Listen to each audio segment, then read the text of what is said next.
귀하고 복된 안식일 아침입니다.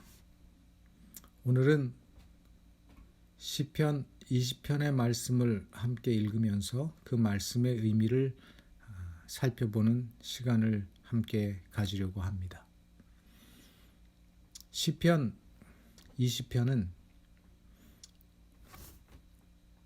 9절까지 있는 짧은 성경장입니다. 특별히 이 시편은 전쟁 출전을 앞두고 드린 기도인 것을 우리는 내용을 통해서 알 수가 있습니다. 유대인들은 이 시편 20편을 예배 때 1절부터 5절은 백성들이, 6절부터 8절은 레위인이나 왕, 지도하는 사람들이, 그리고 9절은 모두가 함께 교창하는 교독문과 같은 형태로 함께 노래했던 그런 시편이었습니다. 수리아 성경, 수리아역으로 번역된 성경의 표제에는 이 시가 다윗이 아람 사람들과 암몬 사람들로 더불어 전쟁을 할 때 지은 시로 되어 있습니다.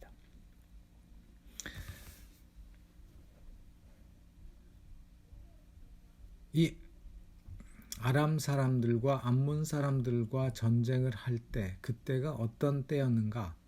성경을 살펴보면 그 사건은 사무엘하 10장에 나오는 사건입니다. 그 사무엘하 10장에는 어떤 사건이 있었는가 하면, 특별히 이 사무엘하 10장은 다윗이 이제 왕이 된 그 통치 초기에 있었던 사건들로서, 그때까지 다윗은 왕으로서 또 하나님의 종으로서 하나님 안에서 승승장구해온 것을 우리는 성경을 통해서 볼 수가 있습니다. 온 이스라엘의 왕으로서의 기반을 다지고 드디어 예루살렘을 여부수 족속으로부터 빼앗아서 점령하였고, 그토록 오랫동안 이스라엘을 괴롭혀온 그 블레셋도 이젠 잠잠케 할 수가 있었고, 무엇보다도 기럇 여아림에 있었던 하나님의 법궤를 드디어 예루살렘으로 옮겨오게 되었습니다. 그리고 그는 하나님의 성전을 건축하려고 준비하던 그런 시절이었습니다. 그러니까 주변의 모든 왕권도 확립이 되고, 주변의 모든 이스라엘을 힘들게 했던 적들도 평정하고, 이제 편안한 시절이 된 것입니다.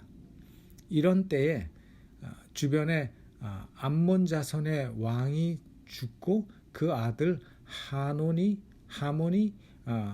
왕이 되었다는 소식을 듣게 됩니다. 이 암몬은 다윗이 왕이 되기 전에 다윗 왕을 선대했습니다.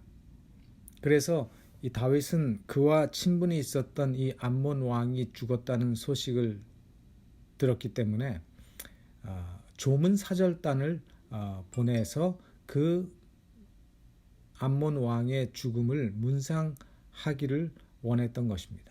그래서 문상단을 보냈습니다. 그런데 이 다윗이 보낸 그 조문 사절단을 본 이 암몬 자손의 방백들이 새로 왕이 된 하논에게 무엇이라고 말을 했는가 하면, 이렇게 말을 합니다. 다윗이 조문 사절단을 보낸 것이 왕의 부친을 공경해서 보낸 줄 아십니까? 천만의 말씀입니다. 다윗이 분명히 우리 성을 엿보고 탐지하고 쳐들어오기 위해서 보낸 스파이들입니다. 이 말을 들은 하논이 어떻게 했는지 아십니까? 조문 사절단으로 온 다윗의 신하들의 수염을 반만 자르고 그 입고 온 옷도 중간까지 잘라서 궁둥이가 다 드러나게 해서 돌려보낸 것입니다. 적어도 아무리 적국의 사절단이라 할지라도 이 사절단은 잘 대접하는 것이 그 당시의 관례였고 외교 상식이었습니다. 그런데 보통 사절단도 아니고 자기 아버지의 장례에 조문하기 위해서 보낸 그 사절단을 이렇게 모독하고 업신여긴 것은 그 사절단 사람들뿐만 아니라 다윗과 이스라엘을 모욕한 것이었습니다. 그런 무례한 모욕을 준 일은 어쩌면 암몬 자손이 공공연하게 이스라엘을 향해서 전쟁의 선포를 한 것이나 다름이 없었습니다. 실제로 이 사건 이후에 암몬 자손들은 주변의 부족들에게 도움을 구하고 용병들을 동원해서 다윗과 싸우기 위해서 준비를 하고 있었습니다. 이제 자기가 보낸 조문 사절단의 그런 치욕적인 대우를 이제 다윗이 듣고 또 그들이 전쟁을 준비하고 이스라엘과 싸우기 위해서 많은 사람들을 동원했다는 사실을 들은 다윗은 그 전쟁을 피할 수가 없었습니다. 물론 이제까지 다윗은 많은 전쟁과 전투를 경험하였지만 다시 전쟁을 피할 수 없는 상황에서 다윗은 물론 전략을 짜고 누구를 선봉에 세우고 어떻게 싸울지에 대해서 준비했을 것입니다. 그러나 무엇보다도 그에게 필요한 것은 이런 인간적인 준비가 아닌 하나님의 도우심이었습니다. 바로 시편 20편이 이런 상황 속에서 백성들과 함께 드린 다윗의 기도였다는 사실입니다. 오늘 아침에 우리는 이 시편 20편의 말씀을 읽으면서 그 교훈을 찾아보기를 원합니다. 시편 20편 1절로 9절입니다. 환난 날에 여호와께서 내게 응답하시고 야곱의 하나님의 이름이 너를 높이 드시며 성소에서 너를 도와주시고 시온에서 너를 붙드시며 내 모든 소재를 기억하시며 내 번제를 받으시기를 원하노라. 내 마음의 소원대로 허락하시고 내 모든 도모를 이루시기를 원하노라. 우리가 너의 승리로 인하여 계가를 부르며 우리 하나님의 이름으로 우리 길을 세우리니 여호와께서 내 모든 기도를 이루시기를 원하노라. 여호와께서 자기에게 속한 바 기름 부음 받은 자를 구원하시는 줄 이제 내가 아노니 그 오른손에 구원하는 힘으로 그 거룩한 하늘에서 저에게 응낙하시리로다. 혹은 병거 혹은 말을 의지하나 우리는 여호와 우리 하나님의 이름을 자랑하리로다. 저희는 굽어 엎드러지고 우리는 일어나 바로 서도다. 여호와여 구원하소서. 우리가 부를 때 왕은 응낙하소서.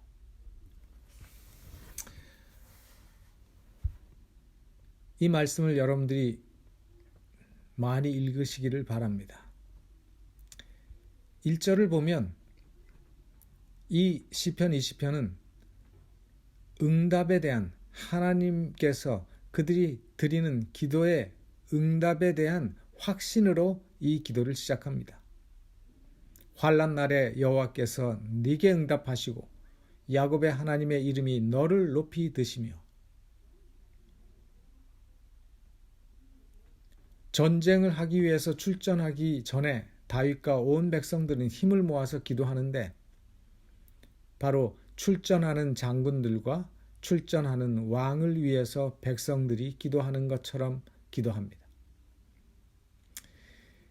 여러분, 전쟁은 지금이나 옛날이나 다 두렵고 무서운 시련입니다. 될 수 있으면 전쟁을 하지 않아야 합니다. 손자병법에도 가장 최고의 전법은 싸우지 않고 이기는 것이라고 얘기했습니다. 될 수만 있으면 싸움은 피하라고 하는 것이 손자병법의 교훈입니다. 그러나 피할 수 없는 싸움, 이제 이스라엘 향해서 도전한 그 모압 백성, 암몬 백성들의 그런 도전에 대해서 하나님께서 자신들과 함께 하심을 확신하며 하나님께 기도합니다. 특별히 야곱의 하나님의 이름이 너를 높이 드시기를 원한다고 말을 했습니다. 여러분, 이스라엘 역사에서 야곱이 어떤 인물입니까? 이스라엘 역사에서 야곱은 그 시조와 같은 사람이죠. 물론 아브라함이 믿음의 조상이었고 이스라엘의 조상 할아버지지만 그 손자 야곱에서부터 자손이 늘어나기 시작했고 이스라엘이라는 이름이 생겨난 것입니다. 하나님과 겨루어 이긴 자라는 의미를 가진 이스라엘이라는 그 이름은 하나님께서 야곱이라는 이름 대신에 직접 그에게 지어주신 이름이었습니다. 우리가 성경에서 읽은 것처럼 야곱의 인생은 우여곡절이 많았습니다. 이 야곱은 수많은 환난과 어려움, 문제들 가운데서 늘 기도하며 하나님의 도움을 받아온 이스라엘의 조상이었습니다. 특별히 야곱이 외삼촌 라반의 집에서 20년을 살다가 이제 젊었을 때 속이고 장자권을 빼앗아 또 축복까지 가로챈 그 형 에서를 만나기 위해서 나아갈 때 그는 두려웠습니다.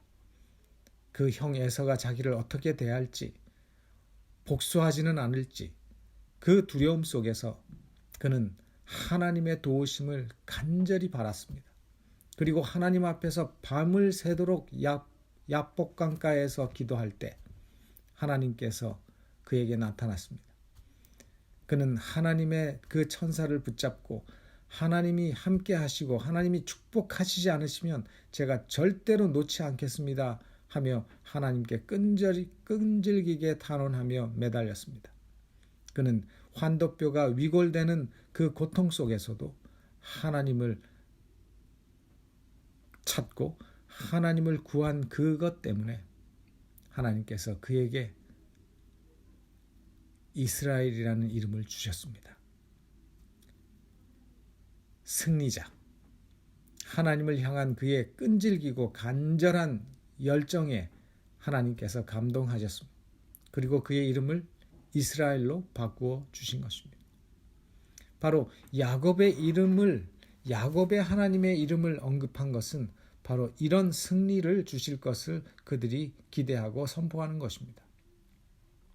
계속해서 두 번째 2절을 보면 백성들은 하나님의 전에 나오는 하나님의 도우심을 확신하며 기도를 드립니다.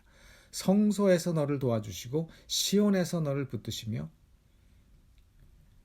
여기서 말씀하시는 성소와 시온은 모두 하나님의 임재하시는 장소를 의미합니다.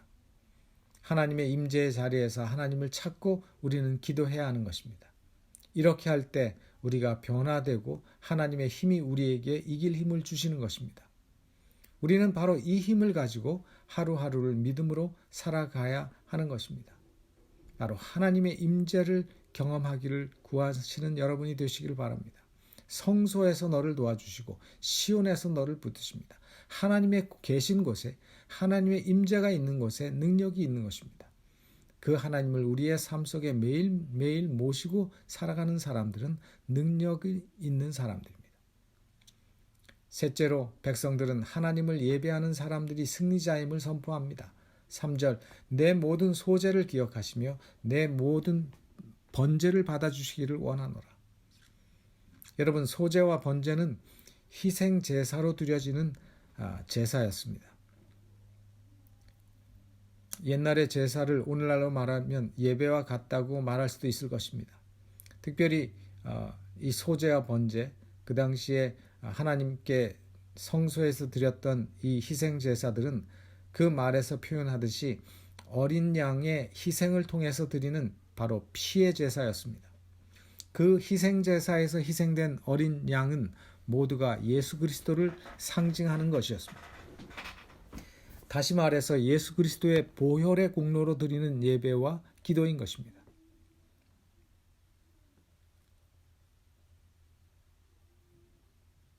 바로 그들이 드린 그 모든 예배와 기도를 기억하시고 그 번제를 받아주시기를 원한다고 기도하는 것입니다. 특별히 여기서 내 모든 소재를 기억하시며, 어려움이 있을 때만 드린 기도와 예배가 아니라는 것입니다. 내 모든 소재를 기억하시며 평소 때, 평화로울 때, 매일매일 일상생활 속에서 이렇게 주님과 늘 가까이 예배하고 기도해야 한다는 것입니다. 이렇게 평소 때 기도하고 하나님과의 만남을 계속하던 사람이 비상시에도 헤매지 않고 즉각 바로 하나님을 찾을 수 있게 되는 것입니다. 위기가 있을 때만, 문제를 만날 때만 하나님을 찾는 사람이 되지 마시기를 바랍니다. 근데 그렇게라도 찾으면 다행인데 평소 때 주님을 찾고 기도하는 훈련과 준비가 되지 않은 사람은 그게 잘 안 된다는 사실이죠.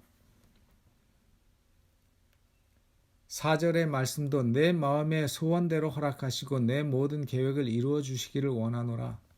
여러분, 이 말씀의 의미가 무엇일까요? 내 마음의 소원대로 허락하시고 내 모든 계획을 이루어 주시기를 원하노라.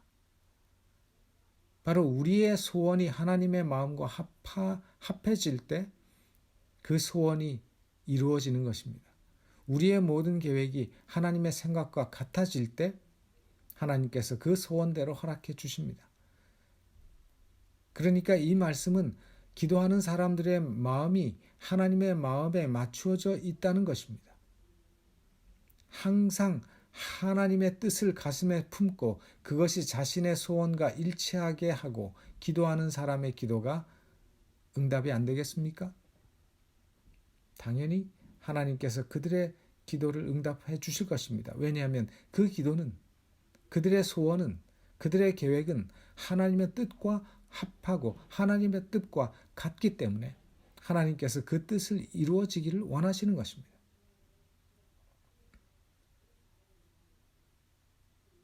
그리하여 5절에 우리가 너의 승리로 말미암아 계가를 부르며 우리의 하나님의 이름으로 우리의 깃발을 세우리니 여호와께서 내 모든 기도를 이루어 주시기를 원하노라. 무엇이라고 말씀하시는가 하면 여기도 내 모든 기도라고 말씀하십니다. 앞에는 내 모든 소재, 내 모든 소재를 기억하시며 여기서는 내 모든 기도를 이루어 주시기를 원하노라. 여러분, 이 말의 의미가 무엇입니까? 역시 한 번 드린 기도가 아니라는 것이죠. 한 번 드린 기도가 아니라 내가 드린 모든 기도, 그 모든 기도 속에 많은 기도의 내용이 포함되어 있을 것입니다. 기도를 많이 하는 사람들은 많은 응답을 받은 경험이 있을 것입니다. 반면에 기도를 별로 하지 않다가 어쩌다 하는 사람들은 어떨까요? 이런 사람들은 하나님께서 응답하시지 않으십니까? 이런 사람들은 하나님께로부터 응답받을 가능성이 전혀 없습니까?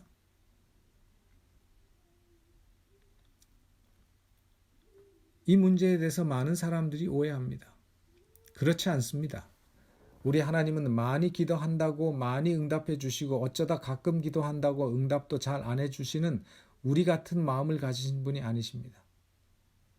하나님은 우리보다 훨씬 그 마음이 너그러우시고 넓으신 분이십니다.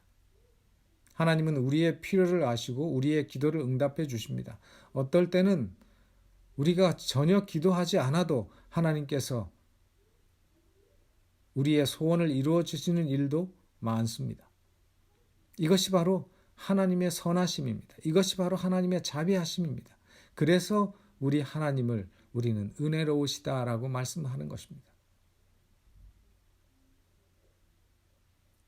그래서 하나님은 그럼에도 불구하고 우리의 기도를 들어주십니다. 그런데 바로 이 모든 기도를 하나님께서 이루어 주시기를 원한다라고 말씀을 하십니다. 하나님은 그런 기도를 들어주실 것입니다. 그리고 우리 하나님은 그의 기름 부으신 자를 구원하실 것입니다. 6절에 여호와께서 자기에게 기름 부은 받은 자를 구원하시는 줄 이제 내가 아노니 그의 오른손에 구원하는 힘으로 그의 거룩한 하늘에서 그에게 응답하시리로다.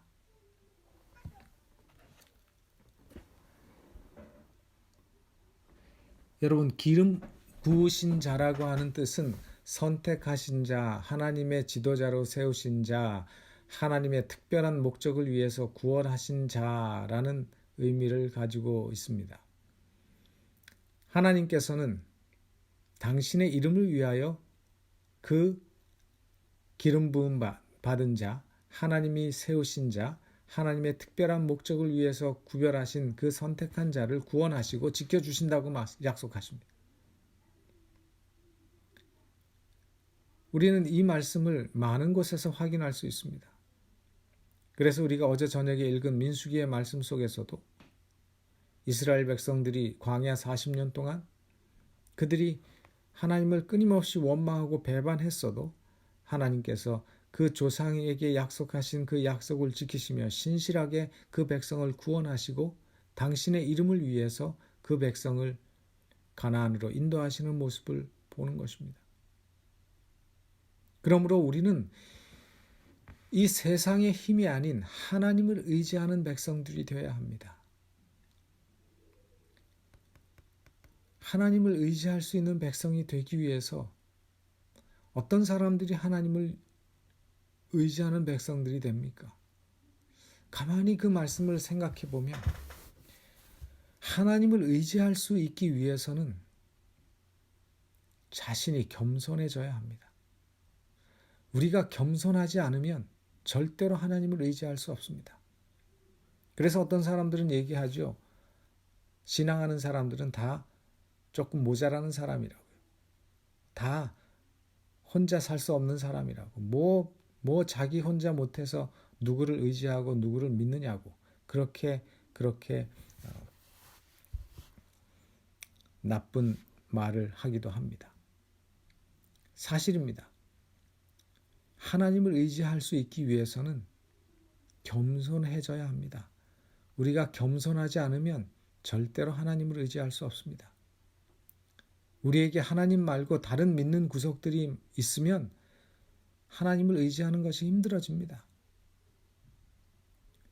우리에게 하나님 말고 다른 믿는 구석들이 많으면 하나님을 의지하지 못하게 되는 것입니다.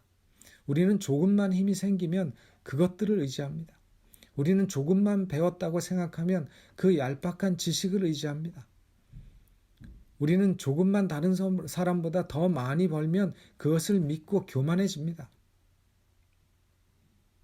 그런 사람들이 어떻게 하나님을 의지할 수 있겠습니까? 그러면 자연스럽게 기도도 하지 않게 되는 것입니다. 우리의 신앙생활에서 가장 위험한 것이 바로 이것입니다. 그래서 시편 20편 7절에서 말씀하십니다. 어떤 사람은 병거, 어떤 사람은 말을 의지하나 우리는 여호와 우리 하나님의 이름을 자랑하리로다. 여러분, 병거와 말은 그 당시 말로 말하면, 오늘날 말로 말하면 첨단 무기와 같은 것입니다. 당시에 병거와 말이 많으면 주변 국가들을 공포에 떨게 할 수 있었습니다.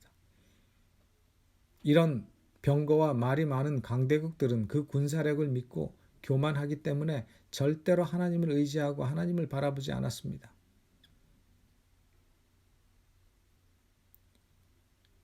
애굽도 마찬가지 아니었습니까? 그들은 병거와 말이 많은 나라였습니다. 그래서 그들은 노예의 하나님, 노예의 백성, 히브리 백성의 하나님, 그 여호와 하나님을 그 애굽의 왕은 우습게 생각한 것입니다. 그런 애굽 왕이 하나님 앞에서 얼마나 큰 패배를 맛보았습니까? 병거와 말을 의지하는 백성들은 안전하지 못합니다. 그래서 하나님께서는 이스라엘의 왕들에게 다른 주변의 국가들처럼 병거와 말을 많이 두지 말라고 하셨습니다. 그것들을 많이 가지고 있으면 자연스럽게 그것들을 의지하게 되고 하나님을 의지하지 않게 되기 때문이라고 하나님이 아셨습니다. 오늘날도 마찬가지입니다. 우리가 가진 힘도, 우리가 가진 지식도, 우리가 가진 재물도, 건강도 모두 이 세상이 자랑하는 힘입니다. 학벌도, 재산도, 또 인맥을 믿고 우리는 교만해질 수 있습니다. 그것들을 우리는 자랑해서는 안 되는 것입니다. 우리가 믿고 자랑하는 이 세상의 것들은 언제 사라질지 모르는 것들입니다. 그것들이 언제 무너질지도 모르고 오히려 그것으로 인해서 우리는 더 큰 재앙을 만날 수도 있게 되는 것입니다. 힘이 세다고 건강하다고 다 오래 살아남는 것도 아니고 돈이 많다고 다 되는 것도 아닙니다. 그런 의미에서 우리는 하나님의 백성들이기 때문에 우리는 세상과 달라야 합니다. 어떻게 달라야 하는가 하면 우리는 세상의 힘이 아닌 하나님의 힘을 자랑하는 사람이 되어야 하는 것입니다. 우리에게 힘이 없고 우리에게 돈이 없고 가진 것이 없어도 전혀 기죽을 필요가 없습니다. 왜냐하면 우리는 세상의 그런 것들보다 훨씬 크시고 훨씬 위대하시고 크신 능력을 가지신 하나님의 능력을 보고 있고 그분의 도우심을 의지하고 있기 때문에 그런 것입니다. 하나님은 우리가 가진 어떤 문제보다 크십니다. 하나님은 우리가 가진 어떤 힘보다 크신 분이십니다. 하나님은 우리가 가진 어떤 재산보다 많이 가지신 분이십니다. 그런 크신 하나님을 믿으시기를 바랍니다. 그러기 위해서 우리는 뉴스보다 유튜브보다 말씀을 더 많이 보시기를 바랍니다. 그리고 담대한 믿음을 가지고 기도하시기를 바랍니다. 그러면 8절처럼 될 것입니다. 그들은 비틀거리며 엎드러지고 그들이 누굽니까? 바로 적들이죠. 그들은 비틀거리며 엎드러지고 세상일 수도 있습니다. 그들은 비틀거리고 엎드려지고 우리는 일어나 바로 서도다. 우리보다 훨씬 크고 물리적인 힘이 있고 자원이 있던 태산 같은 적들이 오히려 넘어지고 일어나지 못하는데 아무것도 없는 우리는 결국 승리를 얻게 된다는 것을 말씀하고 있는 것입니다. 이런 역사를 우리는 실제로 많이 보고 있지 않습니까? 성경에서도 그리고 이스라엘 역사 속에서도 그리고 무엇보다도 우리들 개인의 삶의 역사 속에서 우리 개인의 삶 속에서 우리는 이런 경험들을 많이 하는 것입니다. 이제 마지막 성경 구절을 함께 보시기를 바랍니다. 여호와여 왕을 구원하소서. 우리가 부를 때 우리에게 응답하소서. 세우신 지도자를 위해서 기도합니다. 이런 백성들의 기도가 다윗 왕을 보호해 줬고 그를 덮어 주었던 것입니다. 지도자가 살면 백성들도 삽니다. 지도자가 승리하면 백성들이 계가를 부르게 되는 것입니다. 그러므로 이스라엘 백성들처럼 왕을 위해서 기도하시기를 바랍니다. 그리고 지도자를 위해서 기도하시기를 바랍니다. 교회에서 부족한 목회자를 위해서 기도해 주시기를 바랍니다. 우리가 살다 보면 이번처럼 전혀 예상치도 않았고 예기치 않았던 일들이 일어나는 경험을 하게 됩니다. 그래서 우리를 놀라게 하고 힘들게 할 때가 있습니다. 이런 비상 상황, 위기 상황을 가끔 우리가 만나게 되는데 이런 상황 속에서도 우리 하나님께서는 모든 역사를 보고 계시고 또 주관하고 계신다는 사실입니다. 이런 상황이 발생할 때 하나님께서는 우리들 하나님의 백성들이 깨어있기를 바라십니다. 그리고 하나님께서는 어쩌면 이런 상황들, 위기 상황들을 통해서 우리를 깨우고 계신지도 모릅니다. 하나님의 백성이 위기에 빠져 있을 때 하나님의 백성들은 함께 기도해야 합니다. 시편 20편 이스라엘 백성들이 전쟁에 나가기 위해서 이제 전쟁의 위험을 앞두고 전쟁하자고 진을 치고 기다리고 있는 그 백성들을 향해서 나가기 전에 그들이 함께 기도하였던 것처럼 우리가 위기에 빠져 있을 때, 우리 형제 자매들이 위기에 빠져 있을 때 하나님의 백성들은 함께 기도해야 합니다. 우리 모든 세계가 위기에 빠져 있을 때 하나님의 백성들은 함께 기도해야 합니다. 우리 목사님이 교회의 지도자가 이 나라의 지도자가 위기에 빠져 있을 때 하나님의 백성들은 함께 기도로 응원하고 기도해 주어야 합니다. 그래서 하나님께서 모든 하나님의 백성들의 함께 모이는 그 기도에 응답하는 그 놀라운 역사를 우리가 볼 수 있게 되었으면 좋겠습니다. 지금은 우리 모두가 위기에 있습니다. 이 위기에 있을 때 하나님의 백성들은 함께 기도하는 사람이 되어야 합니다. 우리 모두 함께 기도하는 백성들이 되시기를 간절히 바랍니다. 비록 한 곳에 모여서 기도할 수 없다 할지라도 있는 곳에서 우리 마음이 하나로 모여서 함께 기도할 때 하나님의 놀라운 은혜의 역사가 우리 각 개인과 또 우리가 처한 이 모든 상황에 거룩한 힐링의 역사로 오시리라고 확신합니다. 하나님의 이런 놀라운 은혜와 축복을 경험하는 우리 모든 성도들 되시기를 간절히 바라면서 오늘 말씀을 줄이겠습니다. 기도하시겠습니다. 하늘에 계시는 저희들의 아버지 하나님, 전쟁을 앞두고 백성들이 함께 기도했던 시편 20편의 말씀을 다시 한번 상고하며 주님 앞에 우리가 함께 기도하기를 원합니다. 우리의 마음을 함께 모두어 주님 앞에 기도합니다. 이 위기의 때 하나님의 백성들이 어려움 가운데 있는 우리 믿음의 형제들, 또 교회를 위해서, 또 많은 사업체를 위해서, 또 많은 생명을 잃고 또 죽어가는 환자들을 위해서, 또 그들을 위해서 봉사하는 수많은 의료진들과 의사들과 어려움 속에서 피곤하게 봉사하며 수고하는 모든 종들에게 하나님의 도우심과 은혜가 함께 하시기를 기도합니다. 그래서 이 모든 세계적으로 창궐하는 이 바이러스가 속히 잠잠해지고 온 세계가 다시 안정을 찾을 수 있는 귀한 시간이 오기를 기도합니다. 이런 일들을 통해서 온 인류가 교훈을 얻게 하시고 살아계신 하나님을 바라보게 하시고 또 하나님의 백성들이 하나님께로 더욱더 가까이 나아오는 그런 귀한 기회가 될 수 있도록 역사하여 주시옵소서. 주의 거룩하신 인도하심이 우리 모든 성도들의 삶을 지켜주시고 안전하게 보호하여 주실 것을 간절히 바라오며 우리 구주 예수님의 이름으로 기도하옵나이다.